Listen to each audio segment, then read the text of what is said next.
Assalamu alaikum. Welcome to Crescent International podcast show where we will be examining burning issues through an Islamic paradigm. Our readers know us as the oldest Islamic current affairs magazine, and we're doing our second episode of the podcast. And we have with us brother Yahya Amin, and we'll be discussing quite a variety of issues now.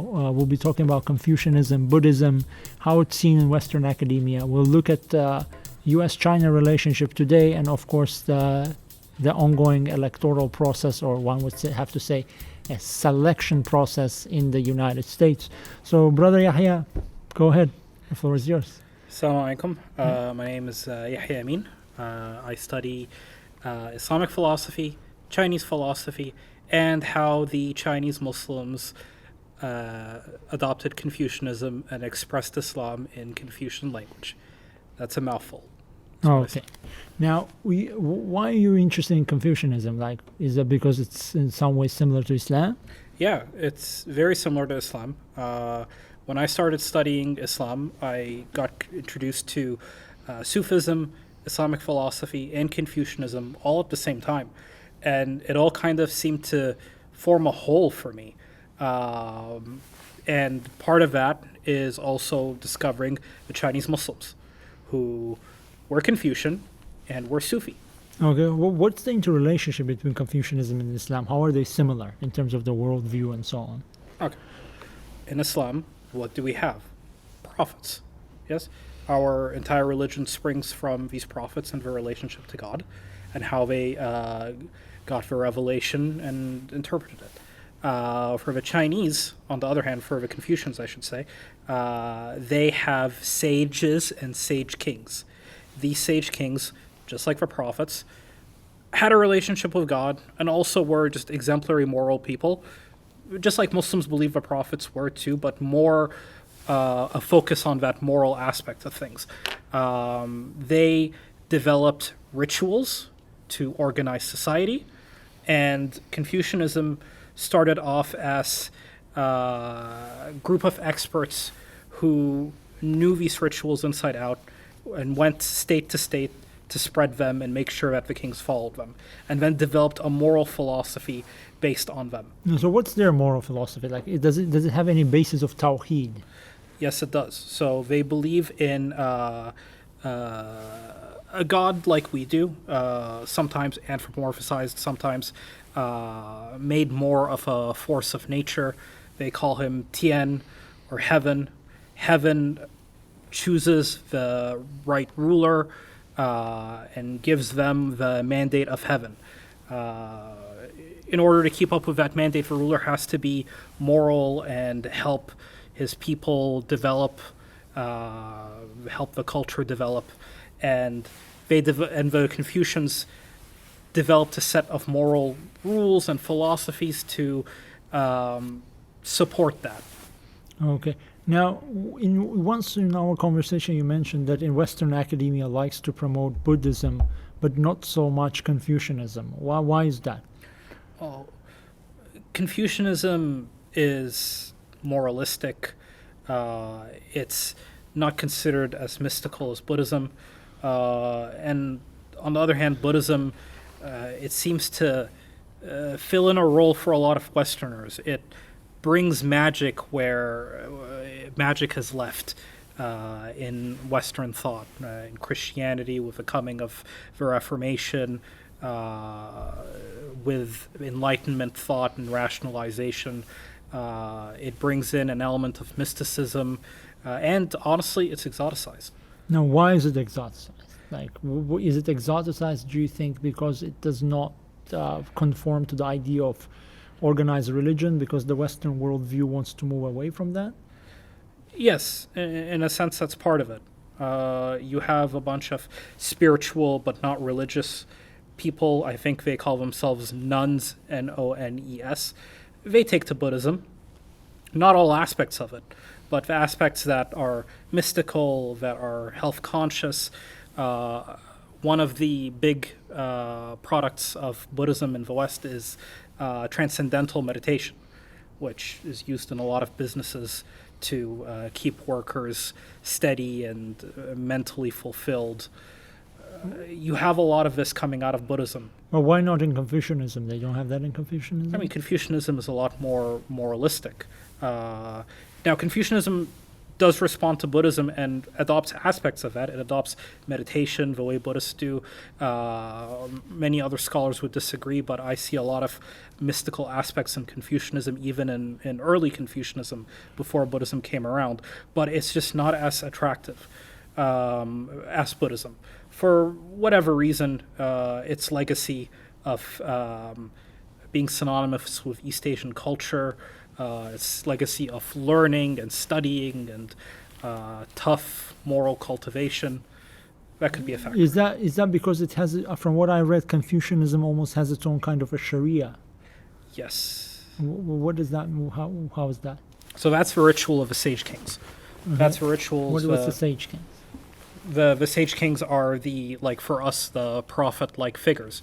They are the sages who founded the ancient dynasties. There are three of them: Xia, Shang, and Zhou. So Zhou is the dynasty that Confucius lived in. They established these, to Confucius, wonderful, extremely peaceful kingdoms that lasted for a really long time. And they did. They lasted like thousands of years or half a millennia, very long time. So these are kind of like Khalifatullah kind of thing? Yes. So it's their Sharia, it's their Sunnah, if you will, that Confucius is protecting. So what is their Sunnah? So What does their Sunnah consist of? So their Sunnah is etiquette. It's like actual rituals, like how you bury your dead, birth rituals, and just generally how you treat people, how the king is supposed to treat his underlings, how a father is supposed to treat his family, and how you cultivate yourself. It's both outwards and inwards, just like Sunnah. Oh, I see. So do you also think there is a political angle maybe to it, like Buddhism is associated with Tibet and so on, so by kind of propping Buddhism, you're also putting political pressure on China. Do you think that has anything to do with it? Because to me, like from what I see, is that it would also make sense to promote Buddhism because of Tibetan separatism, right? What do you think of that? So that's complicated because there are sects of Buddhism just like there are sects of anything else. In Tibetan Buddhism, you have a different sect than the sect that became Chinese Buddhism. In Tibet, it's Vajrayana. I think that's how you pronounce it. In China, it's Mahayana. They're very different. But yes, the West for a long time did put in a lot of scholarly effort to study Tibetan Buddhism because of the political situation. But also, communist China has a very negative relationship with Confucianism. It did reject Confucianism as it did reject Buddhism. Why did it reject Confucianism? Because in Marxist ideology, it's superstition, it's feudalism. Confucianism developed to be not just Chinese culture, but East Asian culture. And for the communists, it represented what all that was backwards about Chinese culture. Oh, I see. Now, one thing is that one reads lately is that China is probably, there's guesstimates or estimates that it's going to become one of the largest Christian countries. Now, a country as rich as China, with its own indigenous philosophy, with a rich philosophical tradition, how come many people are converting into adopting a completely different worldview from an Asian culture, an Asian philosophy? How do you explain the rise of Christianity in a society with such a rich philosophical tradition? So by Christianity, I assume you mean Protestantism? Protestantism, yeah. I didn't look into it which sect of Christianity is rising in China, but it's rising dramatically. Okay, well, if it's Protestantism, it's because the Chinese government has been neglecting sort of a moral core to the country. And so, and not just Protestant Christianity, but also Falun Dafa, the Falun Gong. They were also worried about that stepping in just as Christianity did. So China, since I believe 2008, has been trying to resurrect Confucianism. Confucianism isn't dead. ever since the Qing Empire fell, it no longer was the official policy, the official philosophy of China, but cadres of intellectuals in Taiwan and Korea and whatnot were keeping it alive. But now China is trying to adopt it again in order to create a modern Chinese moral philosophy, if you will, to combat Christianity and Falun Dafa. Is it working? That's tough to say. Okay, now if you ask me, I would say it's not working. Yeah. Okay, and an average Chinese teenager wants to live the Hollywood lifestyle, Yeah. right? He wants to be like a teenager in LA. Mm. A teenager in LA doesn't want to adopt Confucianism, right? So, do you think Confucianism has any future? Well, in order to talk about this, we'd have to kind of go back and explain the development of Confucianism. But the Confucianism you have today on the ground is what we call New Confucianism. It's really just liberalism with a slight sprinkling of Confucianism on it. So really anything that you find appealing in it, you'll find in China's socialism with Chinese tendencies, or you'll find in just straight liberalism. So if nothing in China is appealing to you, but China's trying to push forward an old, stodgy sounding philosophy that just seems to be the same thing but with a slightly traditional flavor, it's not going to be that appealing to the youth. Okay. Now, you mentioned Buddhism and stuff. Is Buddhism influential in China? Yes, it was more popular in the past, and a lot of the proponents of Chinese Buddhism have moved on to Western audiences, if you will. But yes, it does still have a presence in China. How do you explain the popularity of Buddhism in the West? So it's appealing because it's exotic. It's appealing because it's an alternative to Western philosophies. But you look, And Islam is also mystical. We have Sufism has been used the same way. I mean, you look at like groups like Universal Sufism that tried to bleach Sufism from Islam. You look at like the Inayatis who tried to, wait, sorry, not the Inayati, they are Universal Sufism. You look at like Coleman Barks who took Rumi and tried to de-Islamicize him. It's just not as popular as Buddhism. Buddhism has a wider appeal. It's been marketed as well.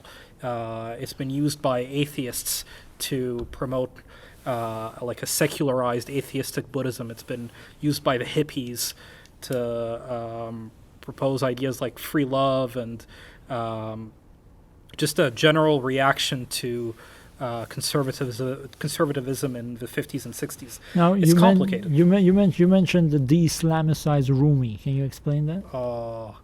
Okay, so Coleman Barks took the translations of people like A.J. Arbery and R.A. Nicholson, who A.J. Arbery translated parts of the Diwan Shams Tabrizi, and Nicholson translated all of the Mefnawi and parts of the Diwan.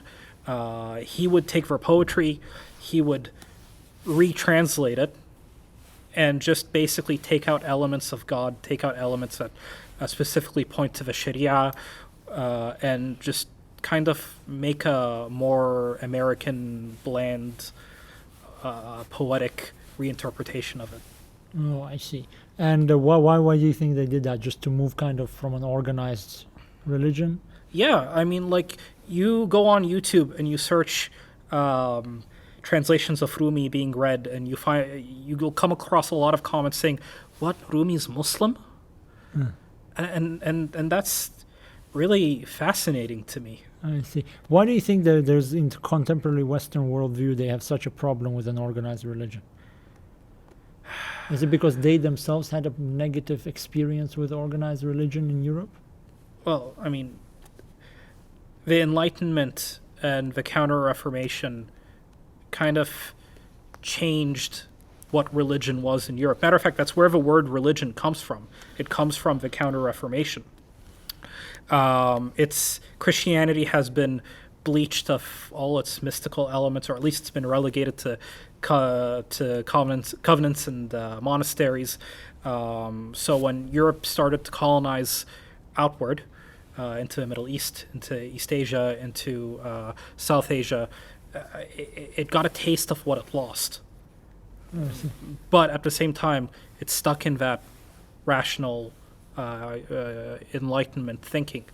It can never really regain it. When Europeans come across, like, try to modernize Buddhism or Islam or Sufism, it isn't authentic. It can only go so far. I see. Now, we know, because talking about China now, obviously China and the U.S. are having a big issue right now, and I know in terms of trade, I know you follow the elections in the U.S. quite closely. So from the perspective of our analysis team, Donald Trump is getting reelected. The way things stand right now, I mean, with him, you never know. He can destroy his chances with one tweet, right? But he can also up his chances with one tweet. You know, it's a roller coaster. But from what you follow, like the U.S. elections, what's going on there? Who are the leading competitors and so on? Well, if Iowa is anything to go by, first of all, Biden is not as popular as people thought he would be. And it seems to be the top competitors are Pete Buttigieg and Bernie Sanders. And I think that Senator, what's her name? Oh, I don't know. I don't really follow their selection system that much. Okay, let's I say... don't really even consider it an election. Let's say Pete Buttigieg and Bernie Sanders. Yeah. Let's go with that. Yeah. Yeah. So now, Pete Buttigieg, is that how you pronounce his name? I think his supporters have a chant "boot edge edge." Okay. Buttigieg. Now, who is this person? Like, is he a so-called alternative? Like, what can you tell us about him? Okay, he is a blander Obama. Okay. Let's put it that way. He's a faux progressive, neoliberal. Yeah. The only thing different between him and Obama is I think he has more support from the intelligence community, which Why is is that? worrying. I mean, he interned with he interned with certain groups. Wait, I also know that at one point he abandoned his job as a mayor and went to fight as an invader in Afghanistan. Well, right? not abandoned. See, that was so bizarre. When I read it the first time, I was like, is there a typo? Did I miss something? So what it was is he started his term as mayor. Then the intelligence community called on him to undergo some sort of financial operation in Afghanistan, where they were trying to stop Taliban money flow through, I don't know if it's Taliban was selling drugs. It's very bizarre. Reading about it, it feels very surreal. So for 7 months, he left his position to go to Afghanistan and take part in this operation. Okay. Okay. Details about it are available, but what Pete Buttigieg himself says about it, he tries to keep it very vague. He tries to not dwell on it. Now, when you said that he's the lighter version, or he's a version of Obama, that doesn't fare well for Muslims. I mean, with when George Bush was gone, many Muslims were happy, but then came Obama, somebody who gives good speeches, a good motivational speaker, and then we ended up getting Libya from him. We ended up getting Syria, right? We ended up getting all the draconian laws, like surveillance laws that were passed during Bush era. He took it to another level. Yeah. So, and this guy now, you're saying he worked with American security establishment. Yes. So basically, that doesn't fare well for Muslims, is it? Well, it's definitely worrying. He probably won't target Muslims specifically. There's a quote saying that he in his house there's a map of Afghanistan and its resources. Yeah. He's a very resource focused guy. He's a very business focused guy. I don't think it's going to be helpful to the Muslim community if he's elected, but he won't be outwardly targeting Muslims the way, let's say, like Donald Trump. Well, that's what many people think is actually like Donald Trump's so-called blessing in disguise, because at least with him, uh, you get what you see. Yeah. So you're saying it would just be a Donald Trump, just more refined version? No. See, Donald Trump has backings from the evangelical right. The evangelical right has its designs on Israel and the Middle East, whereas on the other hand, Pete Buttigieg is neoliberal with intelligence backing. It might mean we might get a war. It's possible. So is he like the candidate of the establishment kind of thing? He's definitely the candidate of the establishment. He had a quick rise to power, and it hasn't really sat well. He went from failed state treasurer candidate to mayor of South Bend to now he's running for president. It's odd. Okay. Now, so is do you think it's too early, though, to cross off Bernie Sanders as the candidate of the Democratic Party?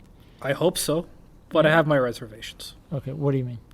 So, it's been made a great deal of Bernie Sanders' socialism.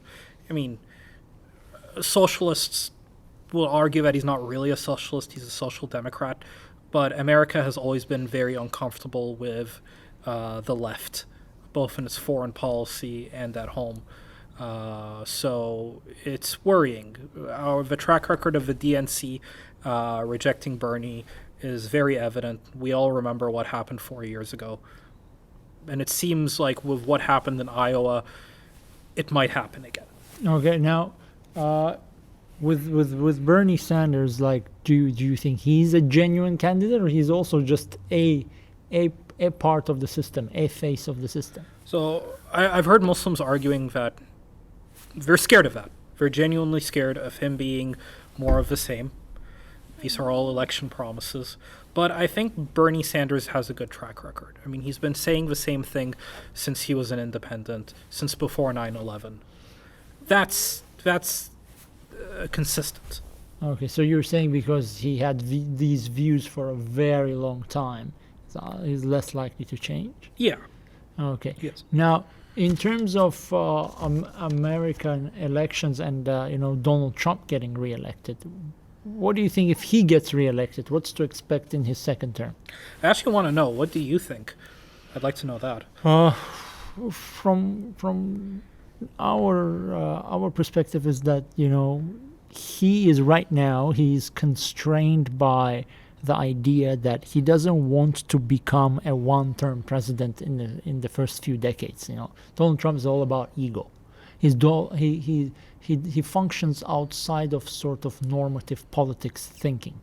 So for him, it's all about not to become a one-term president.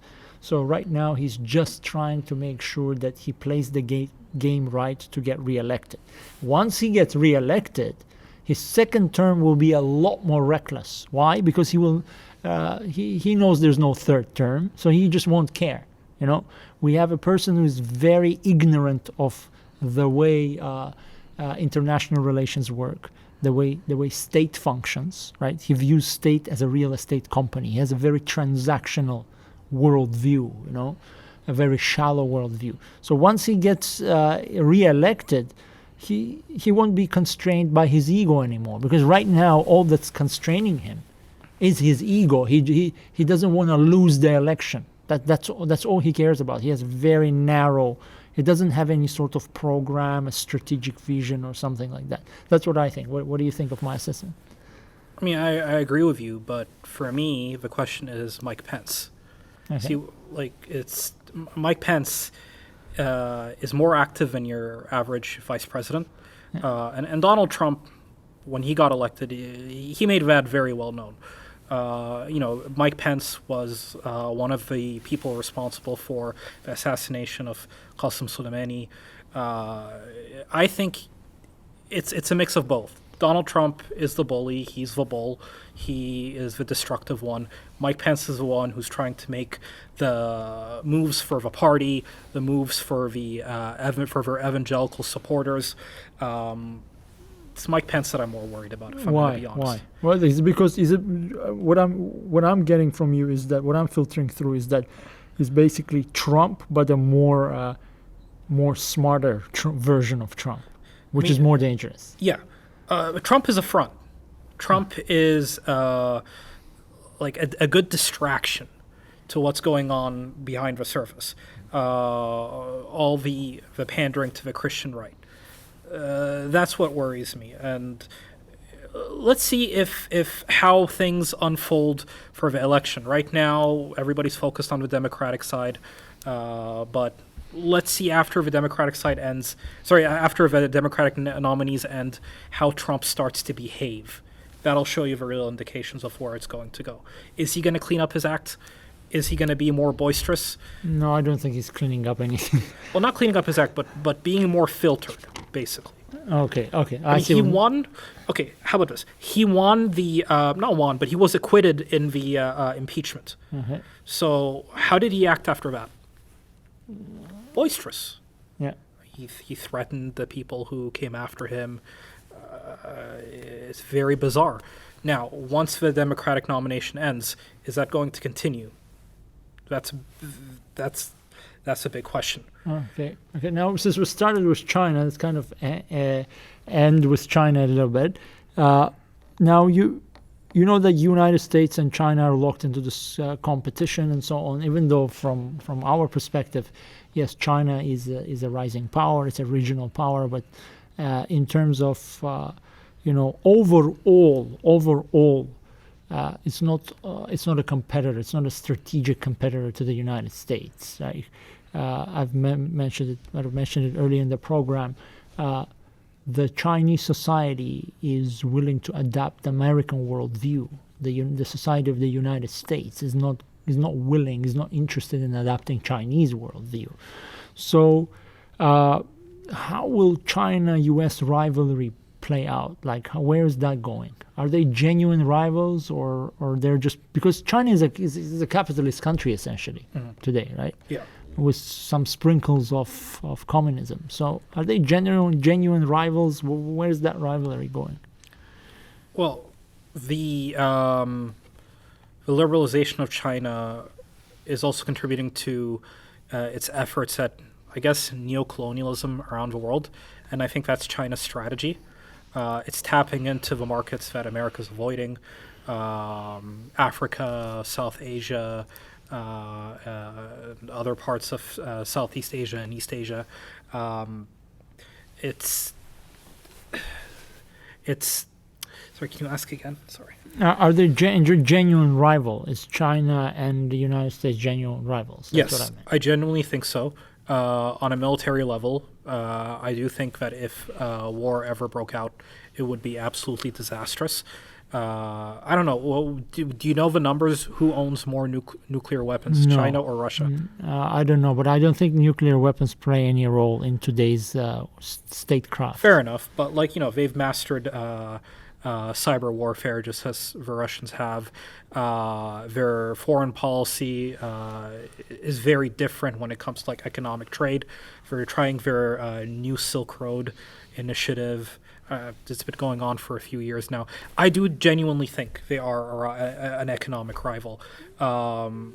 American media always likes to report on economic dips in China, but America suffers economic dips up and down, and it's never been so disastrous to take America from number 1 to number 5 or anything like that. Interesting. Well, we're glad to have you on the show because we talked about some things we don't really talk that much in depth.